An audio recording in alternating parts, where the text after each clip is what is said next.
तुमने किसी का मकान छीन लिया तो किराए के मकान से वह जीवन गुजारा कर लेगा, लेकिन तुमने उसकी श्रद्धा तोड़ दी, श्रद्धा का दुरुपयोग कर दिया, ईश्वर से, शास्त्र से, गुरु से, भगवान के मार्ग से, साधन भजन से उसको भटका दिया, तो वह अपने मकान में होते हुए भी शमशान में है। रुपयों के बीच होते हुए भी वह बेचारा कंगाल है। उसके दिल की शांति चली गई, जीवन से श्रद्धा गई, शांति गई, साधन भजन गया, तो फिर भीतर का खजाना भी गया। बाहर के खजानों में आदमी कितना भी लोट पोट होता हो, लेकिन जिसके पास भक्ति, साधन भजन, श्रद्धा का खजाना नहीं है, वह सचमुच में कंगाल है। श्री कृष्ण कहते हैं, जितेंद्रिय, साधन परायण और श्रद्धावान मनुष्य ज्ञान को प्राप्त होता है तथा ज्ञान को प्राप्त होकर वह बिना विलंब के तत्काल ही भगवत प्राप्ति रूप परम शांति को प्राप्त हो जाता है। मनुष्य श्रद्धालु हो, तत्पर हो और थोड़ा संयम करे तो जल्दी से बेड़ा पार हो जाए। जीसस किसी गांव से गुजर रहे थे। लोगों ने देखा कि संत आ रहे हैं। सज्जन लोगों ने सत्कार किया, निंदकों ने निंदा की। पहले से ही जीसस की अफवाह फैली हुई थी कि मैकेडेलिन जैसी सुंदर वैश्या जीसस के पास आती है, इत्र से जीसस के पैर धुलाती है, अपने लंबे लंबे रेशम जैसे बालों से जीसस के पैर पोंछती है, आदि आदि। कुप्रचार करने वालों ने जोरों का कुप्रचार किया था, इसीलिए जीसस को देर सवेर क्रॉस पर चढ़ना पड़ा था। हाँ, जीसस तो क्रॉस पर नहीं चढ़े थे, जीसस का शरीर जरूर क्रॉस पर चढ़ा होगा। जिन्होंने कुप्रचार किया था वे लोग ना जाने किन नरकों में सड़ते होंगे, जलते होंगे, जबकि जीसस को अभी भी लाखों जानते हैं, मानते हैं। जीसस गांव में आए तो सज्जन लोग, पवित्र बुद्धि वाले लोग कुप्रचार सुनने के बावजूद भी जीसस का दर्शन करने पहुँचे। जिनकी मलिन मति थी वे जीसस का नाम सुनकर आग बबूला हुए। सज्जन लोगों ने पूछा, हे फरिश्ते, इस इलाके में अकाल पड़ रहा है, खेतों में पानी नहीं बरस रहा है, क्या कारण है? जीसस ने क्षण भर शांत होकर कहा, इस गांव में कई निंदक, चुगलखोर लोग रहते हैं, उनके पापों के कारण ऐसा हो रहा है। ऐसा कौन लोग हैं, आप उनके नाम बताइए, हम उनको ठीक कर देंगे या गांव से निकाल देंगे। सज्जन लोगों ने जीसस से विनती की। जीसस ने कहा, उन लोगों का नाम बताने से मुझे भी चुगलखोर होना पड़ेगा, मैं नहीं बताऊंगा। जीसस वहां से आगे बढ़ गए। हमारे चित्त में भी दया होनी चाहिए। ज्ञानी जनों का तो दयालु होना स्वतः स्वभाव बन जाता है। जैसे दीवार गई तो दीवार पर अंकित चित्र भी गया, जैसे बीज जल गया तो बीज में छुपा हुआ वृक्ष भी जल गया। ऐसे ही जिसकी देह वासना गई, जिसका देह अभ्यास गया, परिच्छिन्न अहम गया, उनका अपने कर्मों का कर्तापन भी चला जाता है। सरिता यह नहीं सोचती कि गाय पानी पी रही है, उसको अमृत जैसा जल, और शेर पानी पीने आवे उसको विष जैसा पानी बना दूं। नहीं, वह तो सभी के लिए कल कल छल छल बहती है, सबको अपने शीतल जल से तृप्त करती है। फिर कोई उसमें डूब जाए तो उसकी मर्जी की बात है। सरिता किसी को कष्ट नहीं देती। ऐसे ही जिनके हृदय में दया भरी हुई है, प्राणी मात्र का जो कल्याण चाहते हैं, ऐसे संतों की तरह जिसका दिल है वह वास्तव में दयालु दिल कहा जाता है। जैसे बच्चे का दुख देखकर माँ का दिल द्रवित हो जाता है, ऐसे ही प्राणी मात्र का दुख देखकर दयालु पुरुषों का दिल द्रवित हो जाता है। उसका दुख मिटाने के लिए वे प्रयत्न करते हैं। ऐसी दया से चित्त की शुद्धि होती है। तुमने अगर प्यासे को पानी पिलाया, भूखे को भोजन दिया, तो उसकी भूख प्यास मिटी और तुम्हारे अंतःकरण का निर्माण हुआ। दुखी जन को तो ऐहिक दुख मिटा, लेकिन तुम्हारा अंतःकरण पवित्र हुआ, जन्म जन्म के दुख मिटने का साधन बन गया। सज्जन के साथ सज्जनता का व्यवहार तो सब कर सकते हैं, लेकिन दुर्जन की गहराई में अपने प्रियतम परम सज्जन को देखने की जो आँख है, अपने आत्मा की मधुरता, अपने आत्मा की शाश्वतता, अपने परमेश्वर की अमरता देखने की जो आँख है, वह खुल जाए तो दुर्जन के प्रति भी हृदय में करुणा होगी। फिर उसकी योग्यता के अनुसार उसके साथ व्यवहार होगा। दुर्जन को सज्जनता के मार्ग पर लाना यह भी दया है। दुर्जन को उसके कल्याण के लिए थोड़ा सबक सिखाना यह भी उसके प्रति दया है। लेकिन दुर्जन के प्रति क्रूर होकर उसका विनाश करना यह क्रूरता है। फिर भी उसकी मृत्यु में भी उसका कल्याण हो, ऐसा विचार करके श्री कृष्ण और श्री रामचंद्र जी ने दुर्जनों को मृत्यु दंड दे दिया। इसमें भी उनकी दया है, क्योंकि उन दुर्जनों की दुर्जनता बिना ऑपरेशन के दूर नहीं हो सकती थी। डॉक्टर मरीज का हित चाहते हुए बाहर से क्रूर दिखने वाली शस्त्रक्रिया करता है तो भी उसके चित्त में क्रूरता नहीं होती। ऐसे ही जो दयालु पुरुष हैं, माता पिता, गुरुजन और भगवान आदि के चित्त में कभी किसी के लिए भी क्रूरता नहीं होती। एक माँ का बेटा डाकू हो गया था, डकैती में नामचीन हो गया, पकड़ा गया और कई क्रूर अपराधों के कारण फांसी की सज़ा मिली। फांसी से पहले पूछा गया, तेरी आखिरी इच्छा क्या है? वह बोला कि मुझे मेरी माँ से मिलना है। माँ को नज़दीक लाया गया तो उस लड़के ने खूब नज़दीक लपक कर अपने दांतों से माँ का नाक काट कर अलग कर दिया। न्यायाधीश ने पूछा, तुझे माँ के प्रति इतना द्वेष और क्रोध क्यों? वह बोला, मेरी माँ ने ही मुझे इतना बड़ा डाकू बनने में सहयोग दिया। मैं बचपन में जब छोटी छोटी चोरियाँ करके घर में आता था, किसी की पेंसिल चुराकर, किसी की रबड़ चुराकर माँ के पास जाता था, तब मेरी माँ उन गलतियों के प्रति माँ लापरवाह रही। मेरी गलतियों को पोषण मिलता रहा। ऐसा करते करते मैं बड़ा डाकू हो गया और आज इस फांसी का फंदा मेरे गले में आ पड़ा है। मेरे जीवन के सत्यानाश के कारण मैं माँ का निमित्त बड़ा है। खेत में खेती के पौधे के अलावा कई प्रकार का दूसरा घास फूस भी उग निकलता है। उसके प्रति किसान अगर लापरवाह रहे तो खेत में काम के पौधे के बदले दूसरे ही भीड़ भाड़ हो जाती है, खेती निकम्मी हो जाती है, बगीचा जंगल बन जाता है। ऐसे ही जीवन में थोड़ी थोड़ी लापरवाही आगे चलकर बड़ी हानिकारक सिद्ध होती है। एक शिष्य था, गुरु सेवा करता था लेकिन लापरवाह था। गुरु उसको समझाते थे कि बेटा लापरवाही मत कर, थोड़ी सी भी लापरवाही आगे चलकर दुख देगी। शिष्य कहता, इसमें क्या है, थोड़ा सा दूध ढुल गया तो क्या हुआ, और शेर भर ले आता हूँ। यहाँ जरा से दूध की बात नहीं है, आदत बिगड़ती है। दूध का नुकसान ज़्यादा नहीं है, जीवन में लापरवाही बड़ा नुकसान कर देगी। यह बात शिष्य के गले नहीं उतरती थी। गुरु ने सोचा कि इसको कोई सबक सिखाना पड़ेगा। गुरु जी ने कहा, चलो बेटा तीर्थ यात्रा को जाएंगे। दोनों तीर्थ यात्रा करने निकल पड़े। गंगा किनारे पहुँचे, शीतल नीर में गोता मारा, तन मन शीतल और प्रसन्न हुए। सात्विक जल था, एकांत वातावरण था। गुरु ने कहा, गंगा बह रही है, शीतल जल में स्नान करने का कितना मज़ा आता है। चलो गहरे पानी में जाकर थोड़ा तैर लेते हैं। तू किराए पर मशक ले आ, मशक के सारे दूर दूर तैरेंगे। मशक वाले के पास दो ही मशक बची थी, एक अच्छी थी, दूसरी में छोटा सा सुराख हो गया था। शिष्य ने सोचा, इससे क्या हुआ, चलेगा, छोटे से सुराख से क्या बिगड़ने वाला है। अच्छी मशक गुरु जी को दी, सुराख वाली मशक खुद ली। दोनों तैरते तैरते मझधार में गए। धीरे धीरे सुराख वाली मशक से हवा निकल गई। शिष्य गोते खाने लगा, गुरु जी को पुकारा, गुरु जी मैं तो डूब रहा हूँ। गुरु जी बोले, कोई बात नहीं, जरा सा सुराख है, इससे क्या हुआ। गुरु जी, यह जरा सा सुराख तो प्राण ले लेगा, अब बचाओ बचाओ। गुरु जी ने अपनी मशक दे दी और बोले, मैं तो तैरना जानता हूँ, तेरे को सबक सिखाने के लिए आया हूँ कि जीवन में थोड़ा सा भी दोष होगा वह धीरे धीरे बड़ा हो जाएगा और जीवन नैया को डुबाने लगेगा। थोड़ी सी गलती को पुष्टि मिलती रहेगी, थोड़ी सी लापरवाही को पोषण मिलता रहेगा तो समय पाकर बेड़ा गर्क होगा। एक बीड़ी फूंक ली तो क्या हुआ, इतना जरा सा देख लिया तो क्या हुआ, इतना थोड़ा सा खा लिया तो क्या हुआ। अरे थोड़ा थोड़ा करते करते फिर ज़्यादा हो जाता है, पता भी नहीं चलता। जब तक साक्षात्कार नहीं हुआ तब तक मन धोखा देगा, साक्षात्कार हो गया तो तुम परमात्मा में टिकोगे। धोखे के बीच होते हुए भी भीतर से तुम सुरक्षित होगे। उठत बैठत वही उठाने, कहत कबीर हम उसी ठिकाने। प्राणायाम करने से कर्मेंद्रियां स्थिर हो जाती हैं। श्वासोश्वास को निहारते हुए अजपा जप करने से मन की चंचलता कम हो जाती है। मन की चंचलता कम होते ही अपनी गलतियां निकालने का बल बढ़ जाता है। मनः एवं मनुष्याणाम कारणम बंधो मोक्षयो। मनुष्यों का मन ही अपने बंधन और मुक्ति का कारण है। अगर किसी का उत्कर्ष देखकर चित्त में ईर्ष्या होती है तो समझो अपना चित्त मलिन है। उसका यश का प्रारब्ध है तो उसको यश मिलेगा, उसके यश में भी मेरा ही परमात्मा है, ऐसा सोचकर उसके यश का आनंद लो।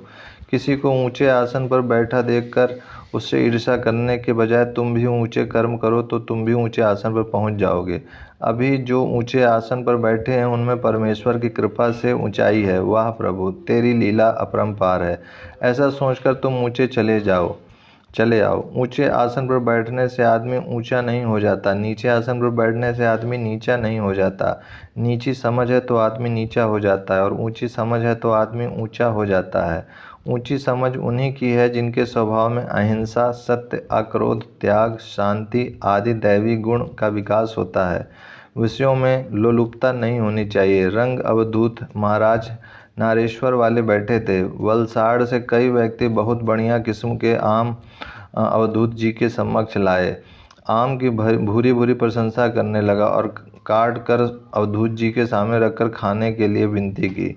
गुरु जी, ये बहुत बढ़िया आम है, आपके लिए वलसाड़ से खास लाए हैं, खाइए। अवधूत जी ने कहा, तुम सहज भाव से देते तो मैं खा लेता, लेकिन तुमने इनकी इतनी प्रशंसा की कि ये आम ऐसे हैं वैसे हैं, केसरी हैं, बहुत मीठे हैं, सुगंध आती है। इतना प्रशंसा करने पर भी अभी तक मेरे मुंह में पानी नहीं आया। तुम ऐसा कुछ करो कि मेरे मुंह में पानी आ जाए, मैं खाने के लिए लपटू हो जाऊं, फिर खाऊंगा। अब नहीं खाता। अपने श्रद्धा भक्ति से आम दो, तुम्हारी प्रसन्नता के लिए मैं खा लूँगा, लेकिन तुम आम की प्रशंसा करो और मेरे मुंह में पानी आ जाए तो मेरी अवधूत मस्ती को धिक्कार है। महादेव गोविंद रानाडे का नाम आपने सुना होगा। उनकी पत्नी ने बढ़िया आम काटकर उन्हें दिया। रानाडे जी की एक चीरी खाई, फिर हाथ धो लिए, फिर बोले, वह नौकर है ना रामा, उसको भी यह आम देना, बच्चों को भी देना, पड़ोस की बच्ची को भी देना। इतना बढ़िया आम है, आप ही के लिए काटा है, खट्टा है क्या? पत्नी ने पृच्छा की। रानाडे जी बोले, नहीं, आम खट्टा नहीं है, बहुत बढ़िया है, बहुत मीठा है, स्वादिष्ट है। बहुत बढ़िया है, मीठा है तो आप क्यों नहीं खाते? इसलिए नहीं खाता हूँ कि बढ़िया चीज़ बांटने के लिए होती है, भोगने के लिए नहीं होती। किसी चीज़ को बढ़िया समझकर भोगने लग गए तो लोलुपता आ जाएगी। बढ़िया चीज़ दूसरों को बांटो ताकि बढ़िया का आकर्षण घट जाए, लोलुपता चली जाए, अनासक्ति योग सिद्ध हो जाए, बढ़िया से बढ़िया जो आत्मा परमात्मा है उसमें स्थिति हो जाए। श्री कृष्ण कहते हैं, अलोलुप स्वम। हम लोग क्या करते हैं, कोई चीज़ बढ़िया होती है तो ठूस ठूस कर खाते हैं, फिर अजीर्ण हो जाता तो दरकार नहीं। कोई भी चीज़ बढ़िया मिले तो उसे बांटना सीखो ताकि उसकी लोलुपता चित्त से हट जाए। लोलुपता बड़ा दुख देती है। देह का सौंदर्य बढ़ाने के लिए लोग क्या क्या करते हैं। सौंदर्य प्रसाधनों का उपयोग किया जाता है। वे चीज़ें बनाने के लिए कई जीव जंतु प्राणियों की हिंसा होती है। हानिकारक रसायनों का प्रयोग किया जाता है। पफ पाउडर लाली लिपस्टिक से सजाया हुआ बाहर का दैहिक सौंदर्य तो उधार का सौंदर्य है। उससे तो तुम्हारा पति का तुम पर जिनकी निगाह पड़ती है उनका पतन होता है। लेकिन जब हृदय का सौंदर्य खिलता है तब तुम्हारे संपर्क में आने वाले का, पति और पड़ोसियों का भी कल्याण होता है। मीरा का सौंदर्य ऐसा ही था, सबरी का सौंदर्य ऐसा ही था, गार्गी का सौंदर्य ऐसा ही था, मदालसा का सौंदर्य ऐसा ही था। दिल तुम्हारा दिलबर के रंग जाए, यह असली सौंदर्य है। कृत्रिम सौंदर्य प्रसाधनों से सजाया हुआ सौंदर्य कब तक टिकेगा? सच्चे भक्त के हृदय की पुकार होती है कि हे भगवान, तू ऐसी कृपा कर कि तेरे में मेरा मन लग जाए। भगवान करे कि भगवान में हमारा मन लग जाए। भगवान में मन लगता है तो सचमुच में मन सुंदर होता है। भोगों में मन लगता है तो मन भद्दा हो जाता है। जब चैतन्य स्वरूप ईश्वर के ध्यान में, ईश्वर के चिंतन में, ईश्वर के ज्ञान में हमारा मन लगता है तब मन सुंदर होता है। ज्यों ज्यों विकारों में, काम में, क्रोध में, ईर्ष्या में मन लगता है त्यों त्यों हमारा तन और मन असुंदर होता है। ईर्षदान नाम का एक कवि था। पत्नी चल बसी तो बड़ा दुखी हो रहा था। काका ने कहा कि चलो द्वारिका जाकर आएं, देव दर्शन हो जाएंगे और मन को भी मोड़ जल जाएगा। काका भतीजा दोनों चले। बीच में जामनगर आता था। वहाँ का राजा जाम कविता, शायरी आदि का बड़ा शौकीन था। इन्होंने सोचा राजा कविता की कद्र करेगा, इनाम मिलेगा तो यात्रा का खर्च भी निकल आएगा और अपना नाम भी हो जाएगा।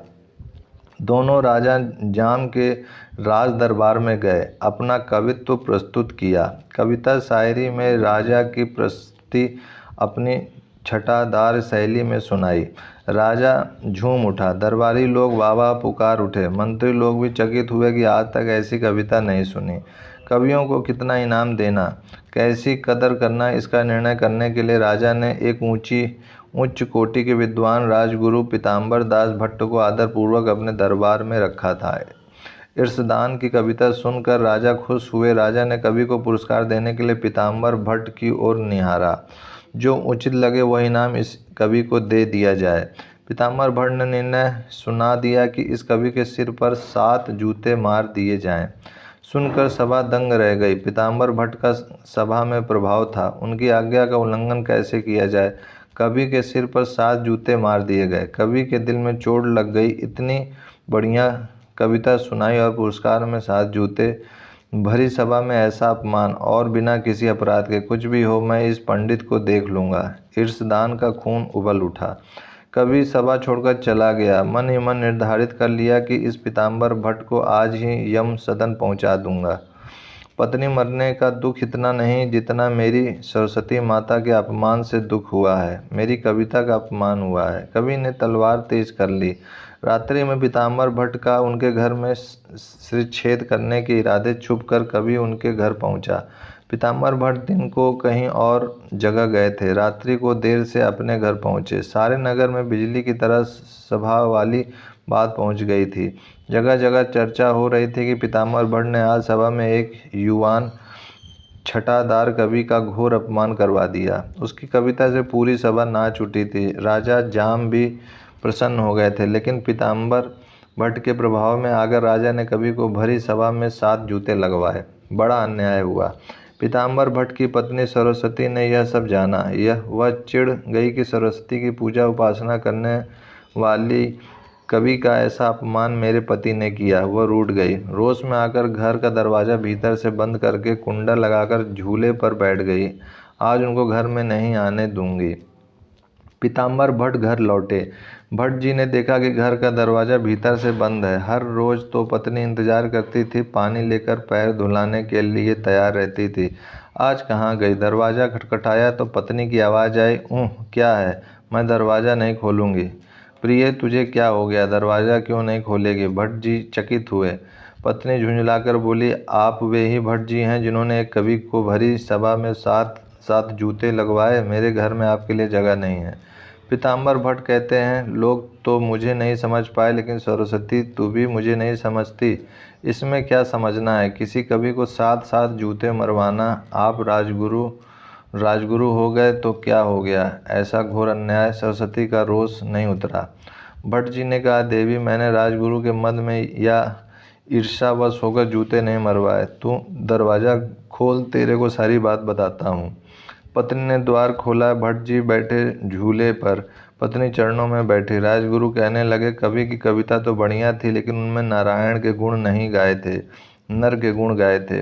कवि ने राजा की वाहवाही की थी, खुशामद की थी, लेकिन ऐसे हाड़ मास के हजारों हजारों राजाओं को बना बनाकर जो मिटा देता है, फिर भी जिसके स्वरूप में कोई फर्क नहीं पड़ता, ऐसे सर्वेश्वर परमात्मा के लिए एक भी शब्द नहीं था उसकी कविता में। छुप कर बैठा हुआ कवि ईर्षदान चौकन्ना होकर पति पत्नी का संवाद सुन रहा था। भट्ट जी आगे कहने लगे, भगवान ने कवि को कवित्व शक्ति दी है तो क्या इन राजा महाराजाओं की अहंकार के पुतलों की प्रशंसा करके उन्हें अधिक अहंकारी बनाकर नर्क की ओर भेजने के लिए दी है? सर्वेश्वर परमेश्वर के गीत गाने के लिए कवित्व शक्ति मिली है, जिह्वा दी है। जीवन दाता ने तो उसके गुणगान करने के लिए दी है। कवि अपनी वाणी का सदुपयोग नहीं अपितु दुरुपयोग कर रहा था। वह बड़ा विद्वान था, सरस्वती का उपासक था, लेकिन उसकी पूरी कविता में एक भी शब्द भगवान के लिए नहीं था। जिस जिह्वा पर भगवान का नाम नहीं, जिस दिल में परमात्मा के लिए प्यार नहीं, जिस कविता में परमात्मा के लिए पुकार नहीं, वह कविता है कि बकवास है। मैंने उस होनहार कवि को सजा करवा दी ताकि वह अपने गौरव में जाग जाए, शायद। पीताम्बर भट्ट की वाणी सुनते ही ईर्षदान का दिल पिघल गया। वे पीताम्बर भट्ट वास्तव में सुलझे हुए महापुरुष हैं।